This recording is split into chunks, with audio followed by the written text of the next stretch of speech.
108 years. Let that sink in for a moment. 108 years on this earth. I have watched 2 world wars tear the world apart and stitch it back together. I watched a man step onto the moon on a little black and white television set. I have held the hands of people I loved as they left this world.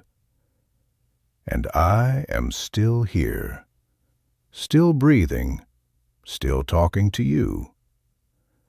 My name is Kūkai, and every single doctor who ever sat across from me and told me to watch my cholesterol, every last one of them is dead and gone.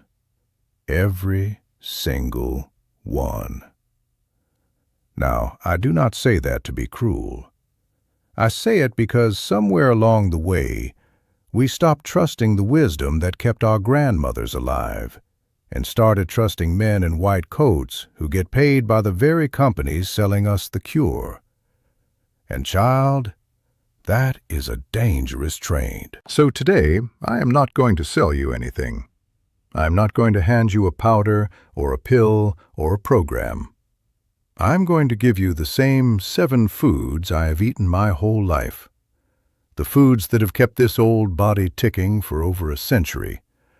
And when I am done, I want you to sit with it. Because the truth is quieter than a commercial. But it lasts a whole lot longer. The first one? They love to argue about this one. Coffee.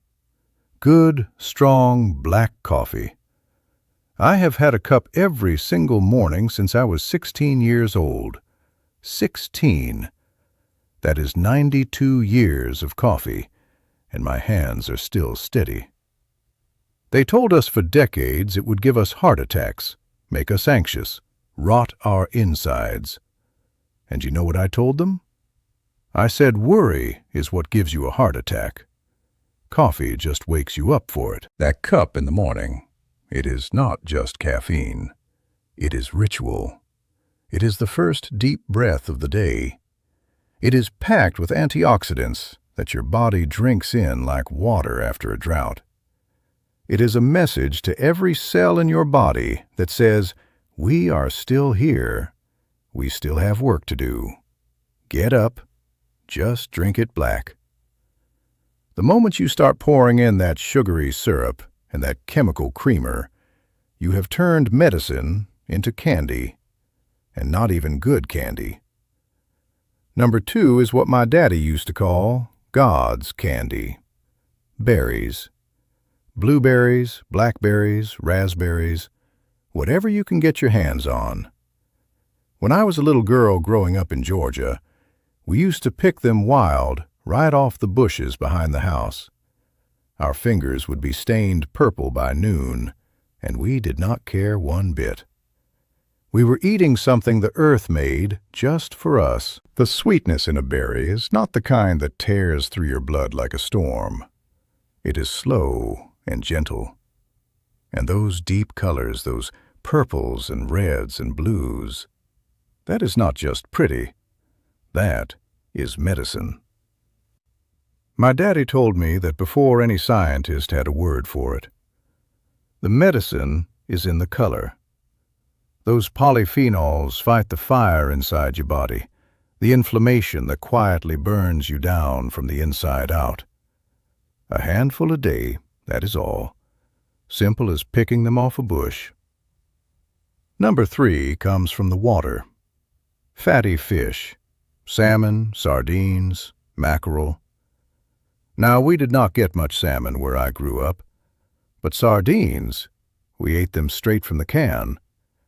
My husband used to call it a poor man's lunch, and he would say it with a little smirk like he was settling for something.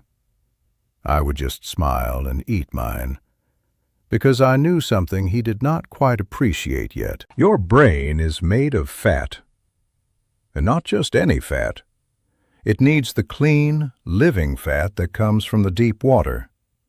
That EPA and DHA, those are not just letters on a label. That is the oil that keeps your mind from rusting. That is what keeps your thoughts sharp and your mood steady, and the darkness from creeping in on the hard days. They warn you about mercury. I say worry about a mind that cannot remember your own children's names. That is the real danger. I will take my chances with the fish. Number 4, and I need you to really hear me on this one. They lied to you about eggs. For 50 years, they told an entire generation that the yolk was the enemy, that it would clog your heart and kill you young. And people believed them. Mothers threw away the yolk.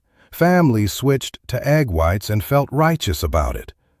And it was a lie, a flat-out, generations-long lie. The yolk is where the life is.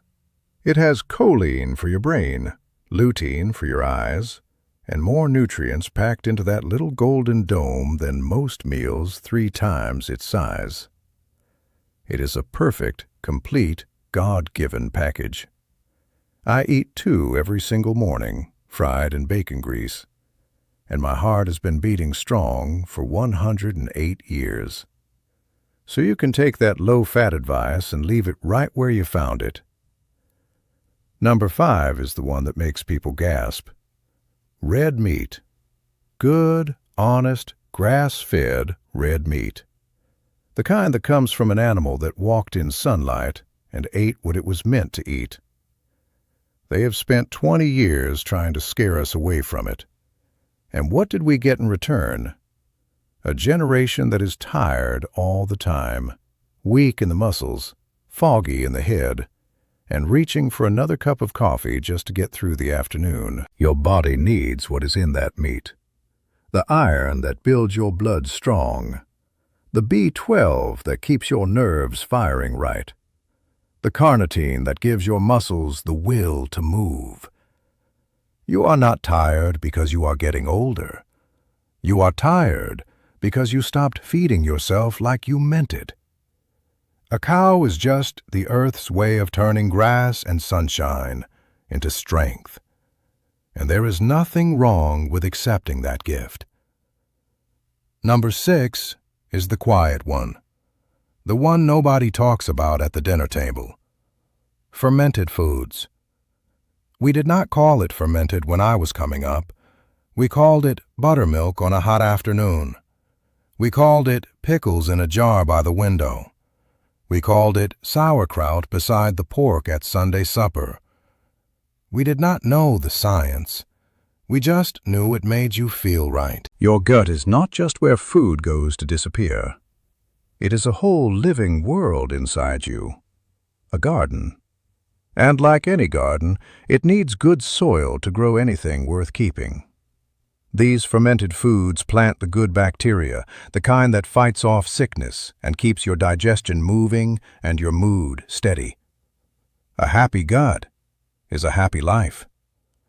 I have believed that my whole life, and science finally caught up to agree with me.